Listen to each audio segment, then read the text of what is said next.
صدقۃ الفطر کے وجوب کا وقت کیا ہے؟ چنانچہ صدقۃ الفطر کے واجب ہونے کا اصل جو وقت ہے وہ عید الفطر کی صبح صادق ہے۔ جس دن عید الفطر ہوتا ہے یعنی پہلی شوال ہوتی ہے، اس دن جب عید کی نماز پڑھی جاتی ہے تو اس دن جو صبح صادق ہوئی ہے، جس وقت جو ٹائم اس صبح صادق کا اس دن ہے، اس کی صبح صادق ہوئی تو آپ کو صدقۃ الفطر ادا کرنا یہ واجب اور ضروری ہوگا۔ لہذا جو شخص اس وقت تک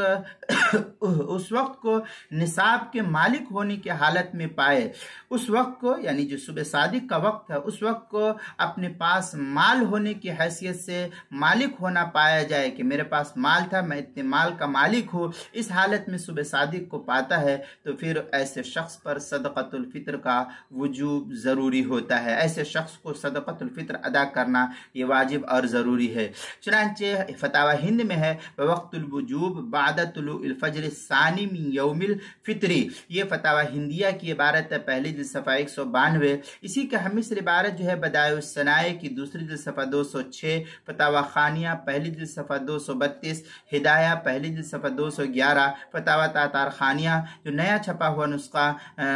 زکریا بک ڈپو دیوبند کا ہندی نسخہ ہے، اس کی تیسری جلد 451، کتاب المسائل دوسری جلد صفحہ 279 پر اس کو نقل کیا گیا ہے۔